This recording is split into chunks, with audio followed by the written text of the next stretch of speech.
That should be doing it. Good. I can move over a little bit. Okay. Oh, you get the flag in the background. Yes. Okay. Like, Good afternoon. It's Wednesday, October 20th, 2021, and we have the privilege today of meeting Phil Sengle, who is going to tell us about his experiences in the Henry Carter Hall Library program, The Stories That Veterans Tell.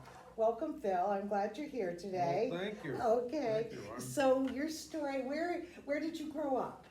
I grew up in Berlin, Connecticut, Okay. and graduated from Berlin High School, and then I went on from there. Okay. Now, how old were you when you went into the service? Actually, I joined the Navy Reserve when I was 17, when I turned 17, when I was a junior in high school. Okay. Why the Navy?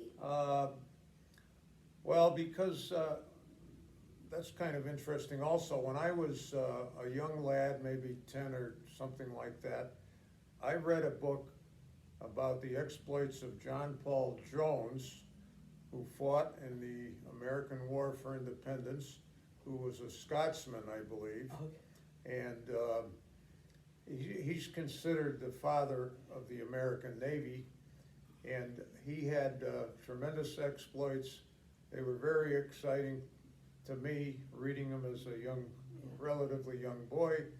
And he sank, I forget the number, he sank a few British ships. Okay. And our Navy only consisted of 5 or 6 ships at that time. And then he had the audacity to raid British towns that were on the coast. Aha. Now that was strictly, I would say, off limits in those days. And that really was considered terrorism. Oh my goodness. And the British were shocked that anybody would have the nerve to attack, their towns. I don't think he went into any big seaports because he only had the one ship and it was not a huge ship. But he gained fame, probably not fortune, but he gained fame that way. And when I read that, it was so exciting to me. I thought, well, I got to join the Navy. And of course, it never turns out to be exciting like that. But I decided right then and there that I was going to join the Navy because now as I got a little older, I didn't think I was going to college. My parents didn't think I was going to college. I was not the best student in my early high school days. And so it just made sense. And my parents agreed to sign the permission. You had to have permission if you weren't 18. And so they signed, and so I went into the Navy Reserve and did weekly drills and summer cruises. Oh my goodness. Where did you go? Well, the first year I went to boot camp, which for the Navy is in Great Lakes, Illinois. Fortunately, it was in the summer because it's brutally cold up there in the winter. And then I did a 2-week cruise on the Great Lakes. And in a few years after that, I remember I did a cruise on a destroyer out of Newport, Rhode Island. And I think I did 1 or 2 others, and for the life of me, I can't remember where I went. But so after I graduated high school, I was supposed to go on active duty. But by then, I decided education was way more important than I had realized when I was younger. Yeah. And so I got a deferment, and I went to a school in Hartford. It was part of a state system. Hartford State Technical College was its name. And I think there was 5 of these schools around the state. And they were all about technical, as the name implies. And I took electrical engineering, and took me an extra year to get through to kind of catch up for, not being the best student in high school. And so eventually, I got through. I graduated, good grades, all of that, and then I had to go on active duty. Okay. So I don't know if you want me to keep going. I do. Where did they send you? So okay, now. Oh, before you went, Now, obviously, the Navy knew now about your new set of qualifications. Did they take They did. that into consideration about where they assigned you? Well, they did, because I had to get this deferment, meaning you don't have to go on active duty right away to go to this 2-year college. But in the meantime, I'm going to Navy Reserve drills and summer programs in Hartford. And I worked my way up in rank to the point, I was a pretty good sailor, and I guess they recognized that, and I was allowed to take promotional tests and all of that. So by the time I went on active duty, I was a petty officer 3rd class Wow. already, which is a rank of what they call E4. There's 9 enlisted ranks, starting 1 at the bottom. I was an E4. Now, when you get to be an E4, you are then qualified to work in a specialty. So I became an electronics technician, petty officer 3rd class. So when I went on active duty, the way they do it, every ship, every station, every base, they have what they call billets.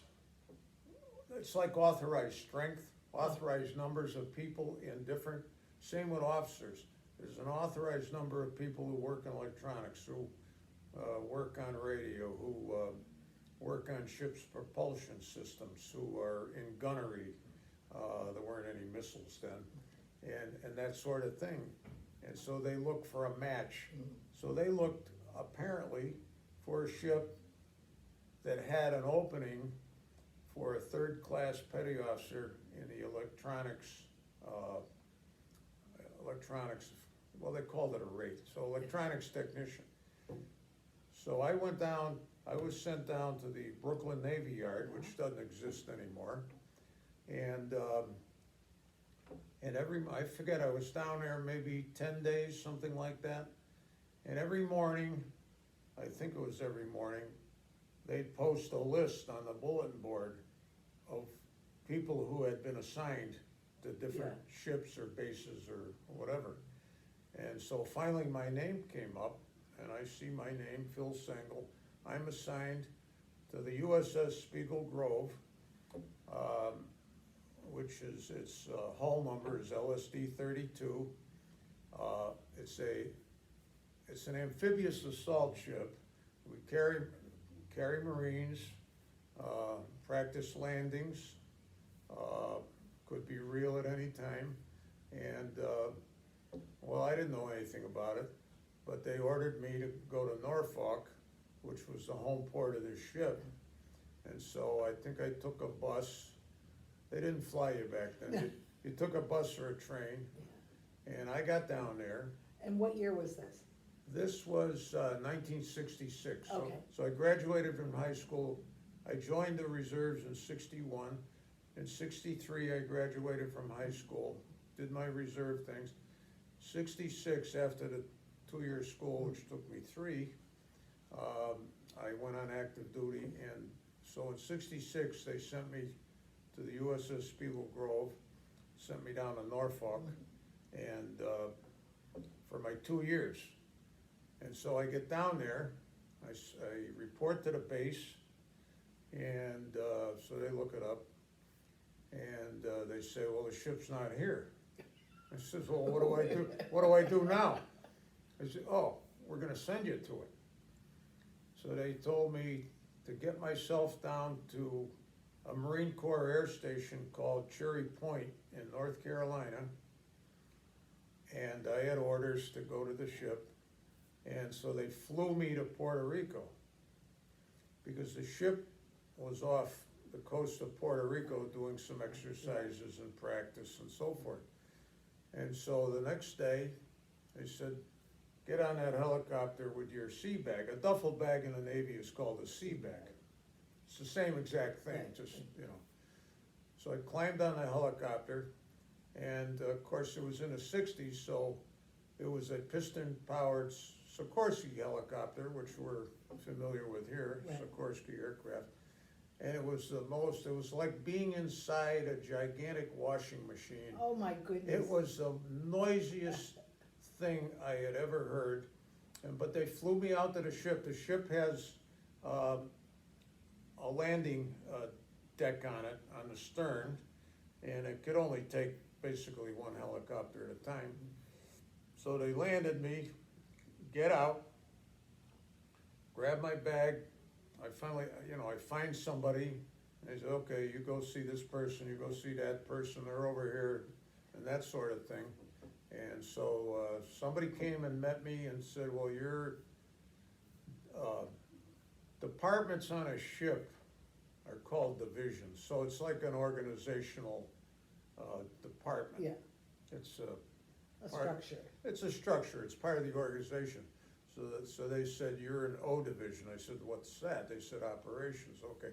So finally they had a chief petty officer who was a radium, and he was the chief enlisted person in charge of that division. He comes, shows me where my bunk is and all that. And I mean, that was a shock for still a relatively young person. So the creature comforts back then were very low, very small. There was almost no air conditioning except where the officers had their quarters and where the electronic equipment were. What was the capacity of sailors on the ship? I believe there was about 250 was Okay. the total crew. Now, if we carried Marines, there'd probably be about another 300. Oh, wow. Something Okay. like that. And the ship was very versatile, and as I say, I never saw or heard of a ship like this. It was hollow in the middle. It had a huge gate on the stern, a huge gate. It would lay down and go into the water. Okay, And the ship actually had ballast tanks like a submarine. okay. And it would ballast down in the water, and it would flood this huge hollow area in the center of the ship, which I would say was probably 200, 250 feet long. The ship itself was about 50 feet wide. And so that way, landing craft could go in and out of the back or the stern of the ship. They'd be taking troops and equipment out, or they'd be returning them, or they'd be returning empty. We had a little saying, we used to wave goodbye to the Marines, and we'd tell them to have fun, and we'll pick them up in a couple of months. Yeah. While we're off doing something nice, Right, yeah. So that was the function of the ship. We carried a lot of cargo. We could carry a couple of tanks. We carried large trucks called deuce and a halves. They're quite large, and jeeps and that sort of thing. Where did you voyage to? Well, we went not exactly tough duty for a sailor, but we were all over the Caribbean. We went to many islands. We practiced landings. Yeah, We practiced gunfire exercises. And then, now this was in the summer of '66. In November, though, we went to the Mediterranean. okay. In those days, and it's probably true even today, the U.S. Navy kept various forces in the Mediterranean all the time, and they would rotate back and forth to the United States. So we were on what they called an amphibious ready squadron. There was about 6 ships. They all had Marines, they all had equipment, they all had landing craft. And basically in those days, and maybe still to some degree, this was a hotbed of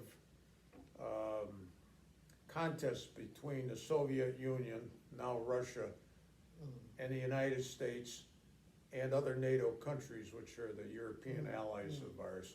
And so we trail each other around, and there was aircraft carriers, destroyers, all manner of ships or nuclear submarines on both sides. They didn't have aircraft carriers, but of course we did. And we'd trail each other around and spy on each other, and we'd practice landings. And but the beautiful part of it for me was that I got to see some of the greatest and most historical places in Europe. I went to Rome, went to the Colosseum. I actually saw the Pope. Myself and a couple of buddies were at the Vatican, and there was a lot of people. We were outside in the big square, and all of a sudden somebody came along, or maybe the Swiss guards or something, and they said, come on, you gotta get inside. I said, why? You gotta get inside. Never mind, you gotta get inside. So we go inside.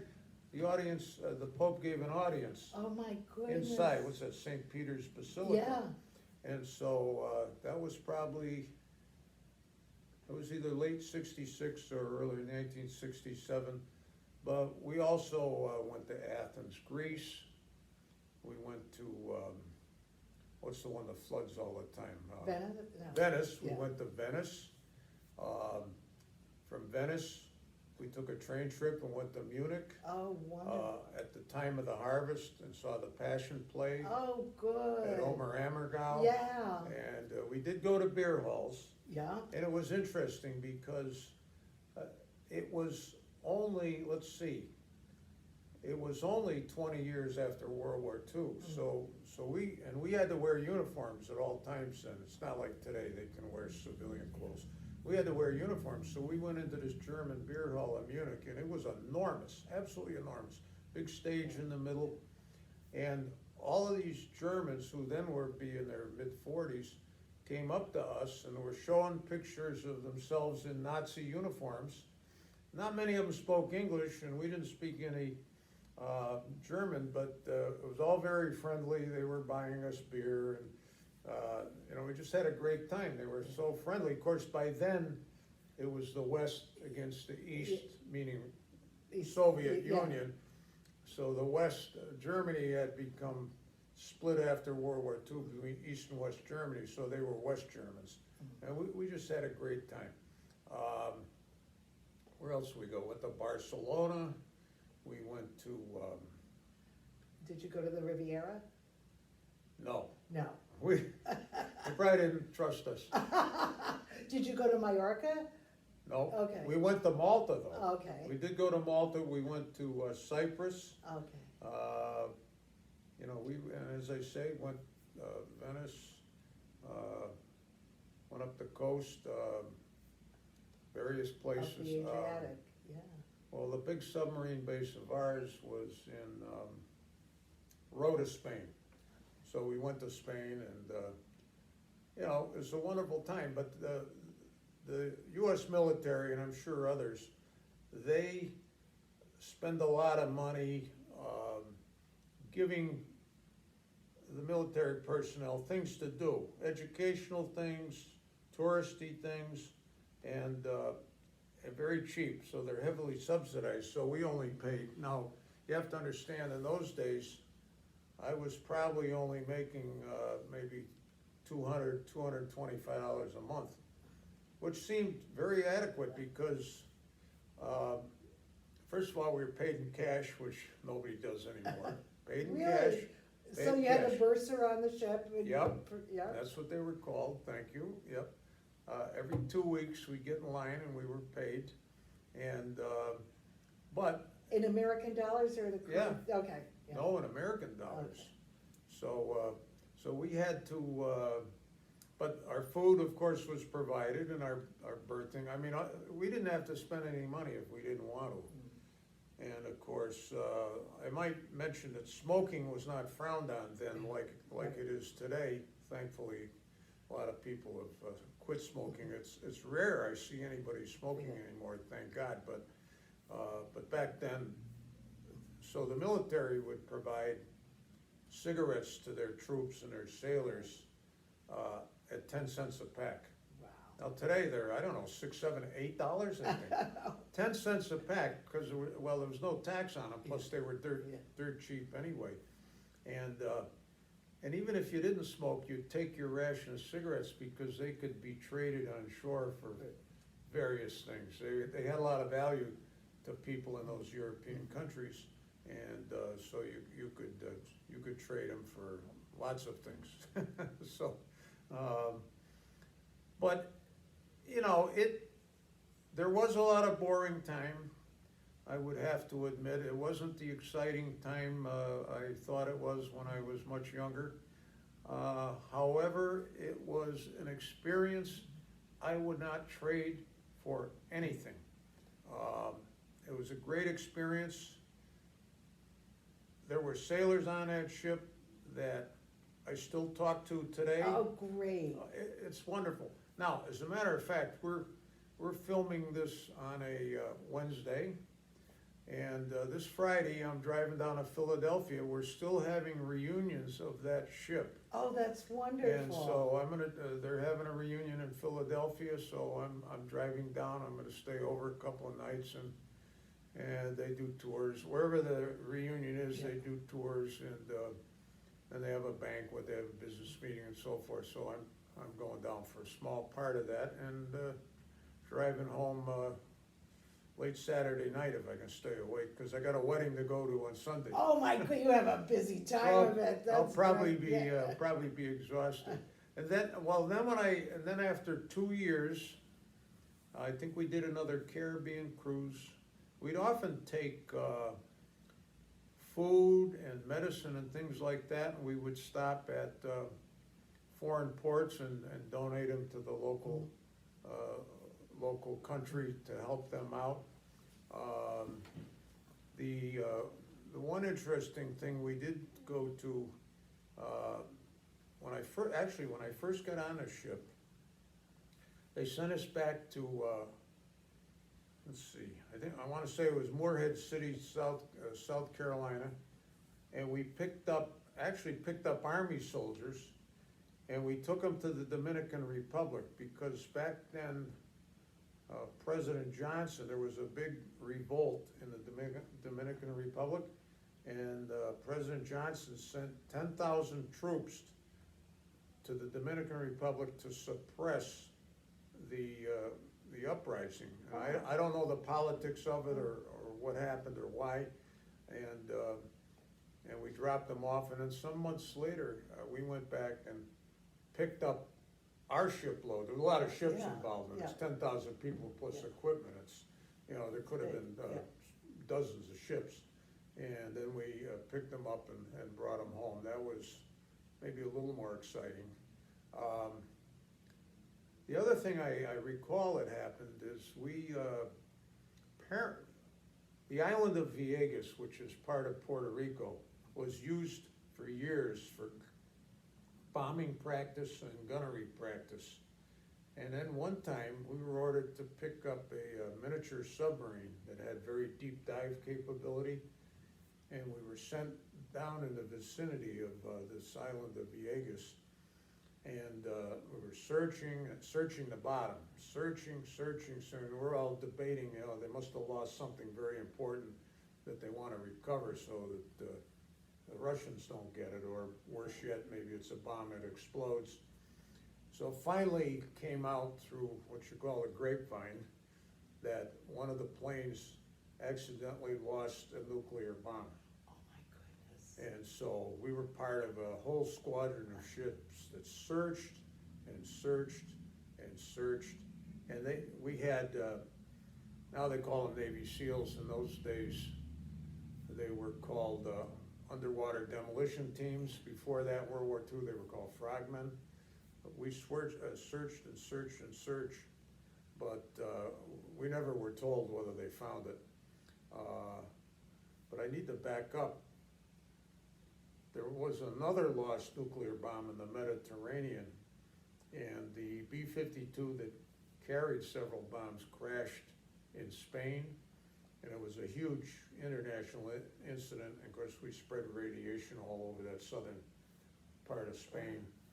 And us and the Russians searched, but that was, and my ship was part of that, and a bomb was eventually found and recovered. So those are some of the amphibious ships were recovering spacecraft coming back from our early space days with Sputnik, NASA and and the Gemini and Mercury. those capsules. I did not happen to be part of any of those, unfortunately. That would be very cool. But But I would say, it was a wonderful experience. At the time, you think, oh, it's boring. Most of the time, it's boring. I mean, when you're at sea, the longest we were ever at sea was 30 days. And it was kind of rough and that kind of thing. But, you get used to, once you get used to the rocking and living with 30 other guys, that's the other thing, it's, you're in a compartment with 30 people. They have bunks, Stacked. 3 and 4 high, and all the pranks that sailors will play on each other and all of that. There's no privacy. The bathrooms are wide open. Of course, there was no women on the ships in those days. The bathrooms were all exposed, and the showers and everything. And, Did you, were you on 3 different ships, so your bunk would, would be shared by 2 other guys in the course of 24 hours? No, Okay. we didn't do what's called hot bunking. Okay.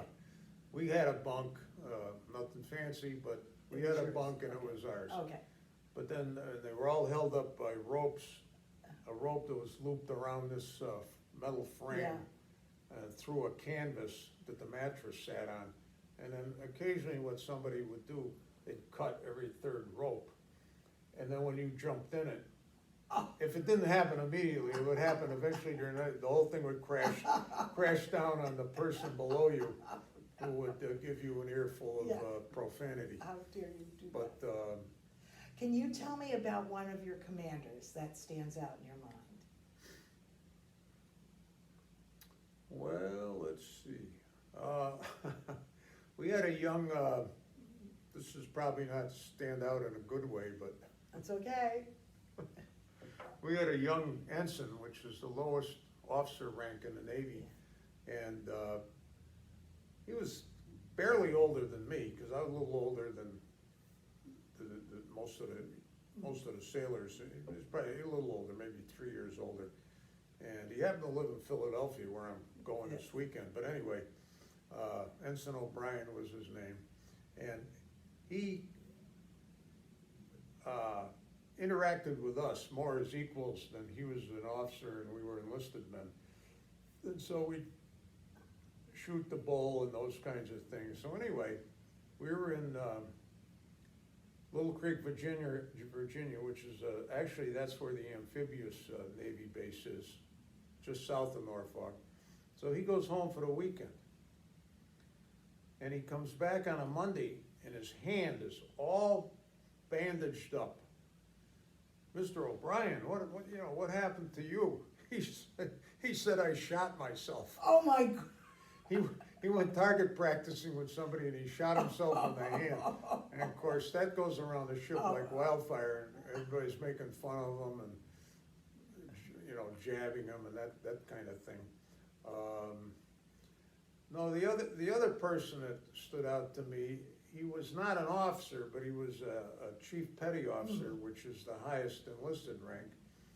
And he was a very older guy, very loud, very bossy.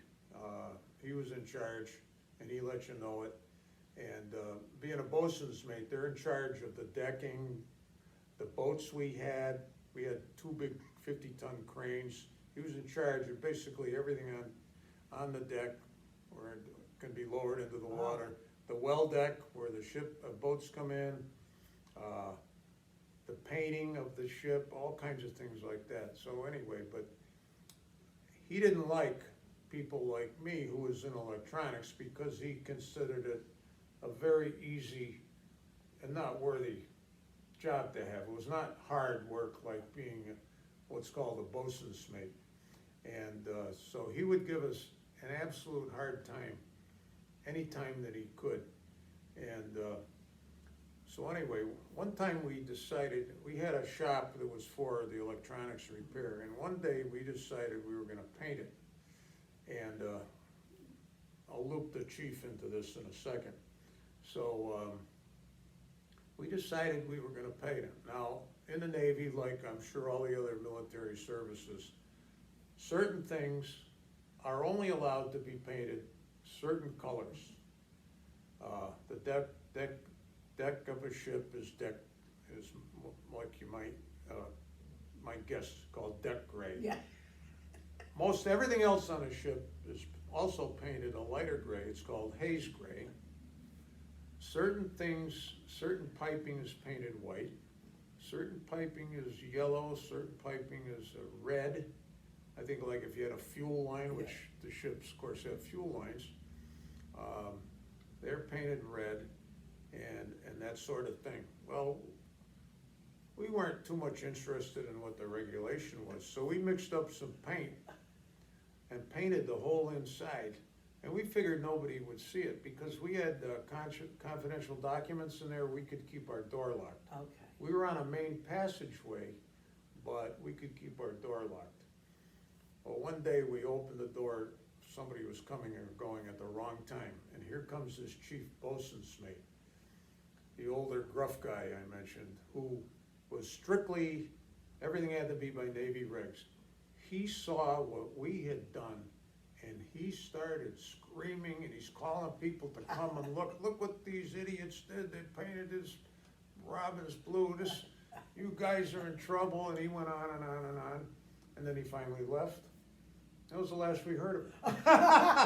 So nothing happened. Oh, good. But there was, there's kind of funny stuff like that, but some things I can't repeat, of course, but I remember we were in Naples once. Yeah. We spent a lot of time in Naples. Okay. I went to Vesuvius. Oh, good. Which is the old Roman city buried in lava. Went there, took a lot of tours, and went down the Amalfi Coast. Yeah.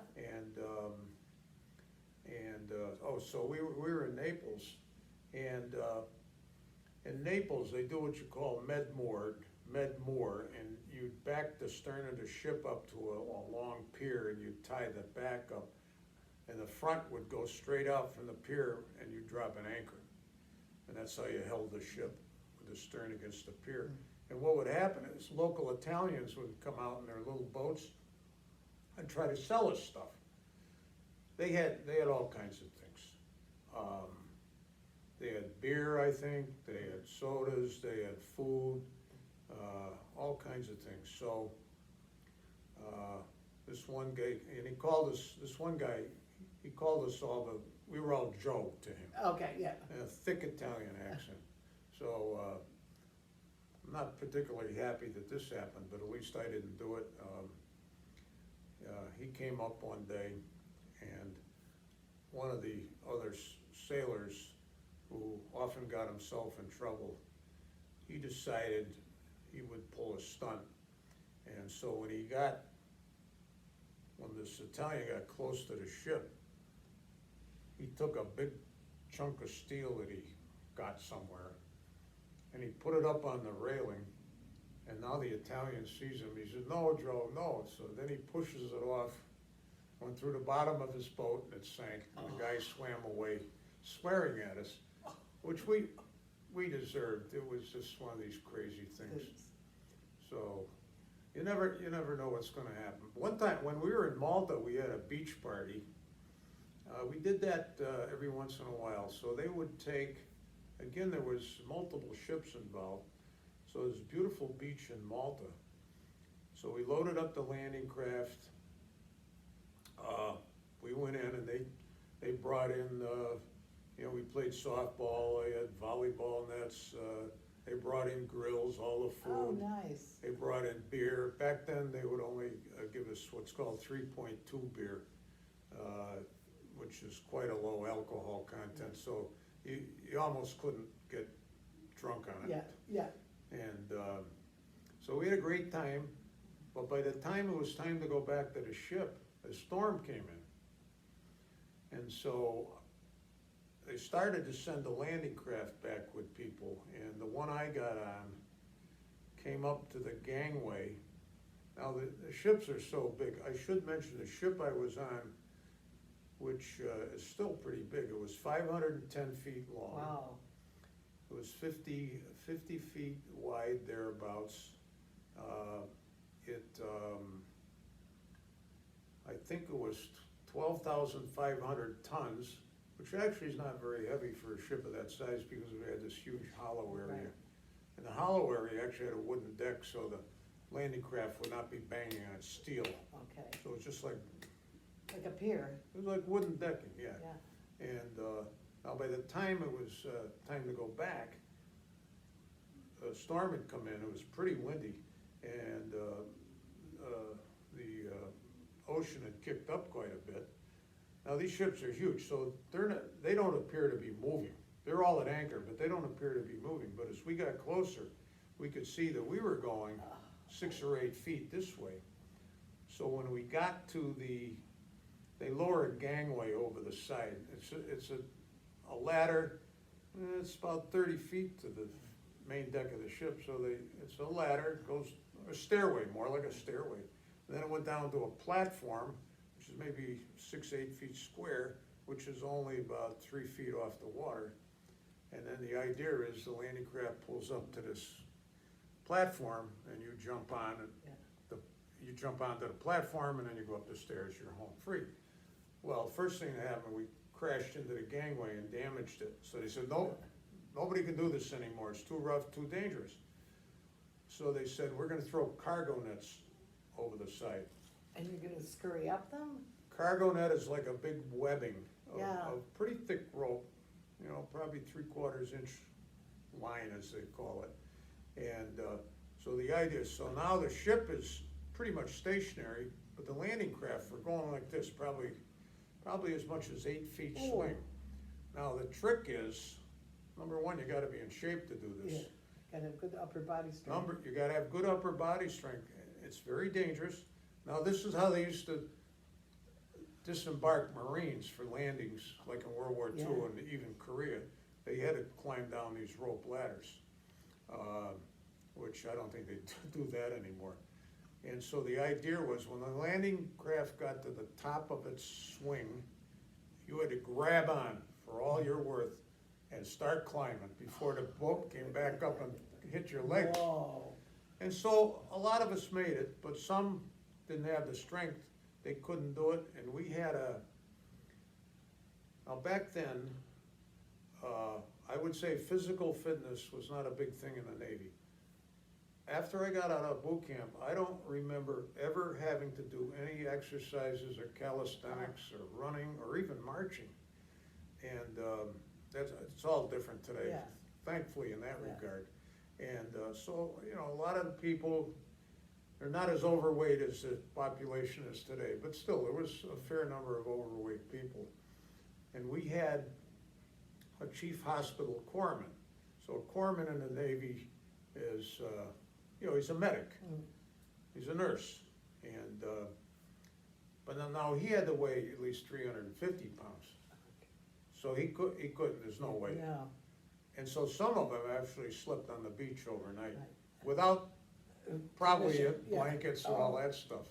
So that's one I would never forget. When you think about your career in the Navy, your time in the Navy, how did it shape your post-military life? In terms of your eventual career, in terms of your approach to work and so forth? Did it have? Well, I would say it did, because I was much more mature when I got out. And I would say that's probably the biggest thing. There's two big things. That's one, you mature. For many, you figure out what you want to do. A few stay in, but most get out. Don't forget, those were the days of what's called selective service, which is the draft. And now I joined voluntarily because I thought I'd love the Navy, and I used to joke with people, well, the Navy is obviously the smartest of all the services because, well, of course we have a Navy, we have all those ships and submarines, but we have our own Army called the Marine Corps, and we got our own Air Force, and the aircraft carriers that carry them around. So I said, you know, you got everything you want right here, so why would you go somewhere else? Plus, I don't like sleeping in the mud or bivouacking, you know, Yeah. going on forced marches and in the winter, the summer, the mosquitoes.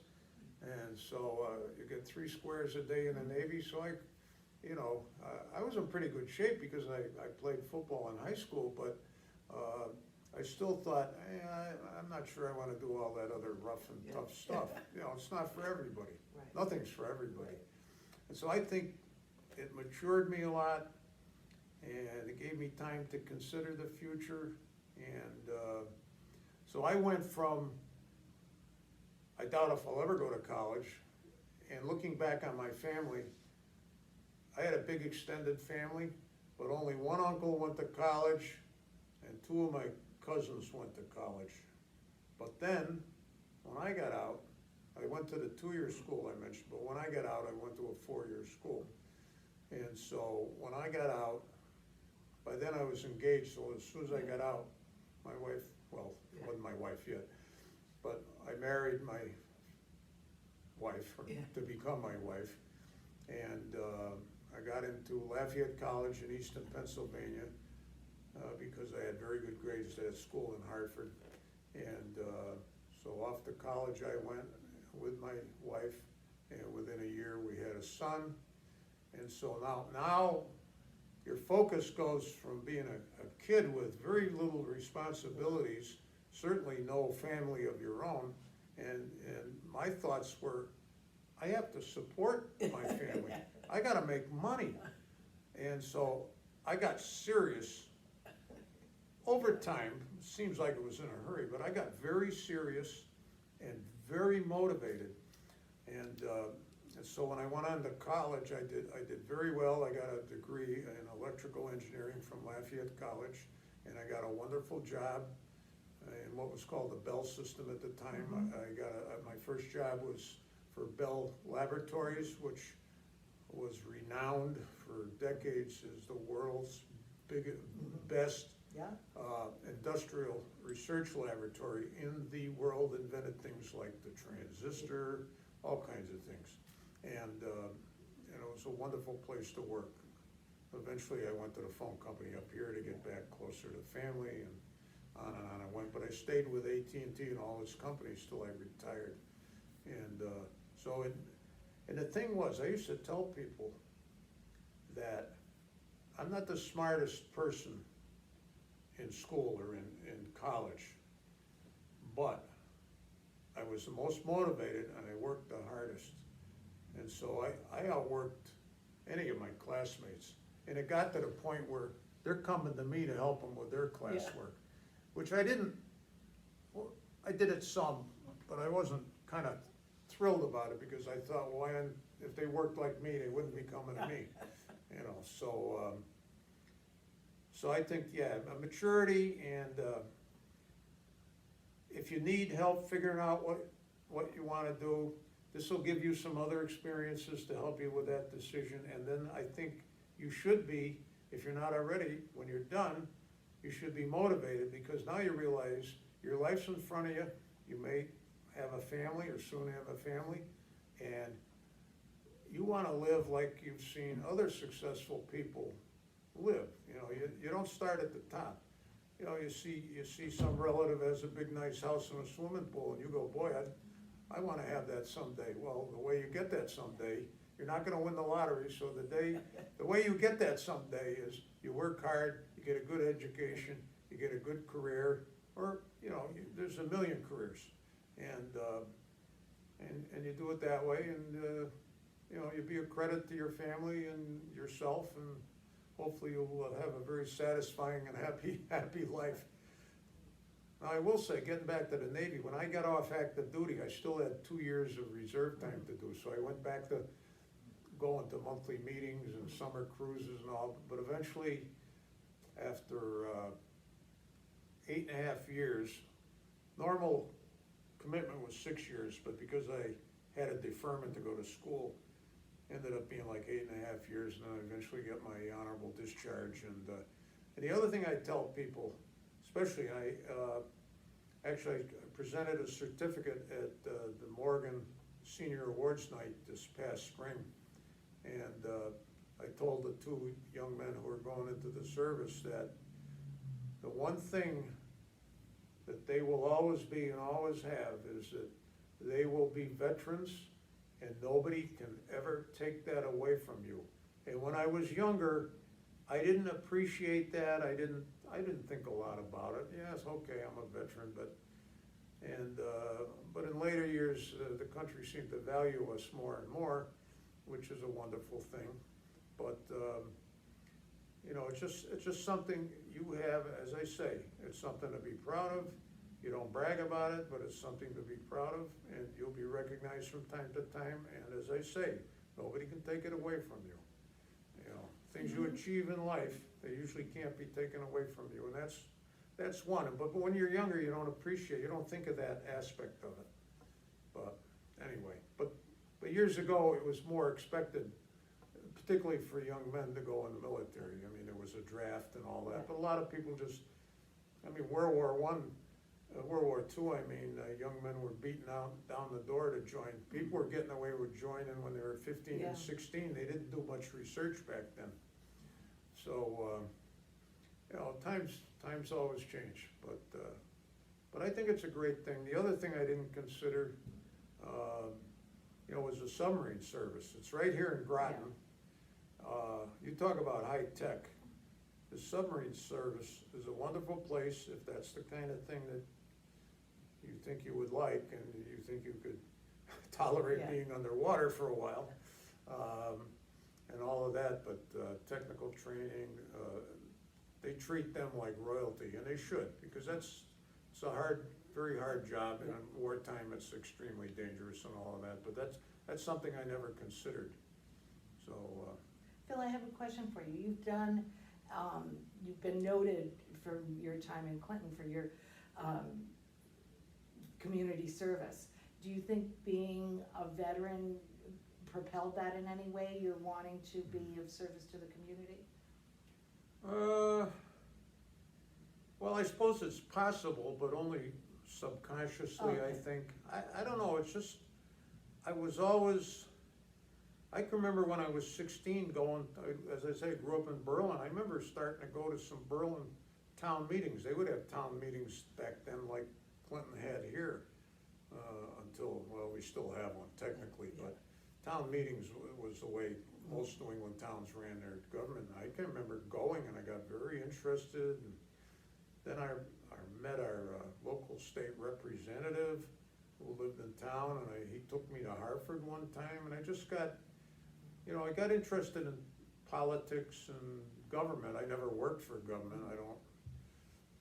Maybe it could be a great career, but I didn't ever work for government. But I don't know, I just always wanted to be involved somehow. So wherever I've been, I either got appointed to a board or commission, or I ran for office. Now, we lived up in Plainville for many years, and I ran for office up there a couple of times. I didn't win, but losing Bill's character, you know, I know what it feels to.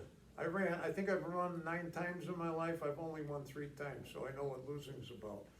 It's not fun, but I tell people what I like about politics. It's over on a date certain. You know, a lot of jobs, they go on and on and on like a toothache. But with politics, or elective politics, you know, if you're running for office, election day is this date, period, it's over at 8 p.m., it's done. And so I am on the ballot this year, and it'll be done in a couple of weeks. So, and if I'm lucky, I'll get on the police commission like Lynn Hidek here. Well, let's hope we both are running. So we'll see. We'll see. But I don't know, I was always just, you know, interested in things. So when we moved here about 12 years ago, I went to well, I've talked to high school students before, and I tell them, look, everybody gets hyper about national politics, state politics, but tell you the truth, you can't affect that at all.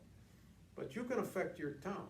You go to these town meetings, you get on some board or commission, whatever, you can affect what happens in Clinton. So start at the local level. You'll gain experience, you'll see how much you like doing it, and you'll have a positive, you know, you could have a very positive effect on things.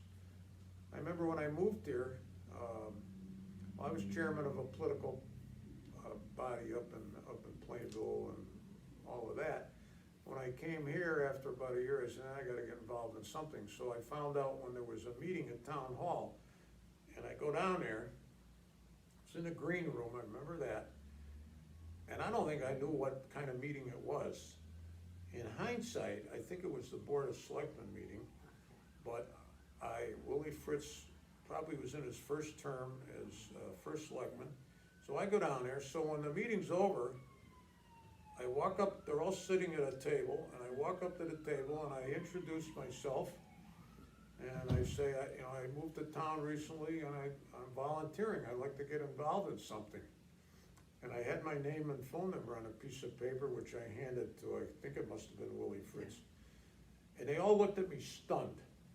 And finally one of them said, "This has never happened." And it's so funny now, but they're right, it just doesn't happen very often. And I found as I got involved in politics, and I tried to recruit people for various, serve on various things in town, nobody comes forward, you have to go ask them. You have to figure out who's a likely, who would be good, who would you want, and you gotta go ask them. That's the way it is today, people wanna be asked. And even if they say no, they'll feel good they were asked, but of course it chews up your time, but. Right, Phil, to kind of wind up, when people say to you, "Thank you for your service, Phil Sengle," how do you react inside? Well, when that first started to happen, I felt uneasy or odd because I never felt like I really did much, to be honest with you. And I don't think it's out of a false sense of, what's the word? I can't, this is a problem getting older, you can't think of the right word, but, I don't know, it felt funny, it felt odd, I didn't know how to respond at first. After a long time, I'd say thank you, but I used to jokingly say, think nothing of it, but that's the wrong thing to say, because they're thinking something of it, so why shouldn't I? But I just felt like, so many people had been to war, been in combat, been wounded, been killed unfortunately, and things like that, or, had it real rough. And I didn't have it real rough, and, nobody shot at me. I remember somebody asking me, finally somebody asked me, what battles were you in? And so I got tired of straight answers, and I thought it was somebody I could joke with. I said, I was in the Battle of Barcelona. And they looked at me real seriously and they said, "Gee, I don't know, I've never heard of the Battle of Barcelona." I said, well, there's a reason for that. That was the biggest barroom brawl in Barcelona, Spain, up until the mid-60s. And it was started because there was a bunch of American sailors in there, Marines, and it was British sailors and British Marines, and somebody made a snide remark about the Queen, and all hell broke loose, and the bottles and the chairs are flying, and the fists are flying, and I ran out the door as fast as I could.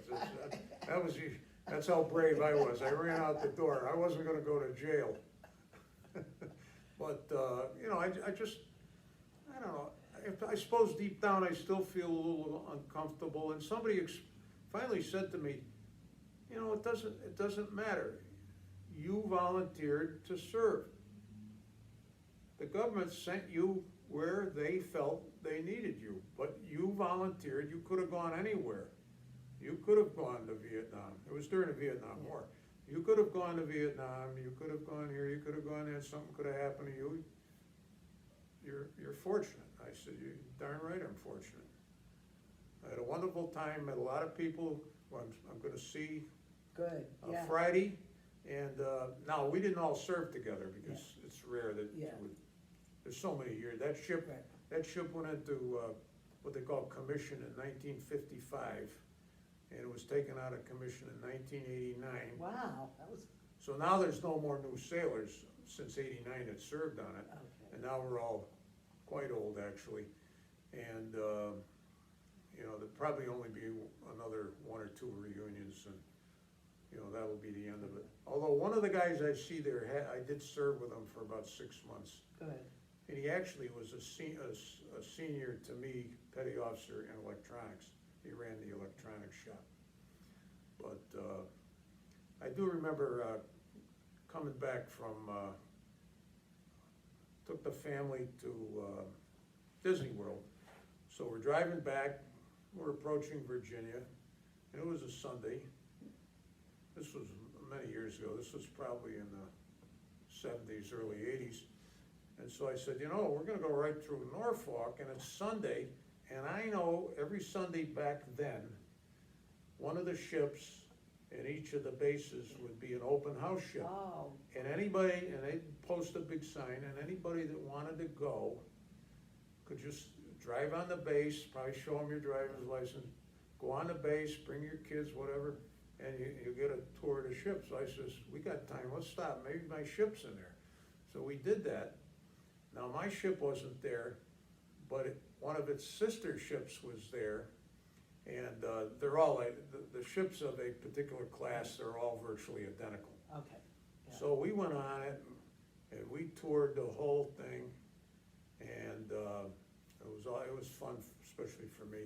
And when we got off, my wife couldn't believe how crude, you know, the living conditions were, because she's probably thinking cruise ship. It was not bad. The food was not particularly good. As I say, back when I was on, there was almost no air conditioning except in the electronic spaces. Every room is called a space or a compartment on a ship. And so that she couldn't get it, the lack of privacy, the whole thing, you know, 30 people sleeping in one compartment, you know, gets hot and kind of smelly, frankly. And, but I treasure those memories, you Yeah. know. And they won't kill you. This is good. Phil, thank you so much. This has been such a pleasure. Thank Well, you. it's been a pleasure for me. I fear I talk too much, but No, makes it easier for you, I guess. thank you, Phil. My pleasure.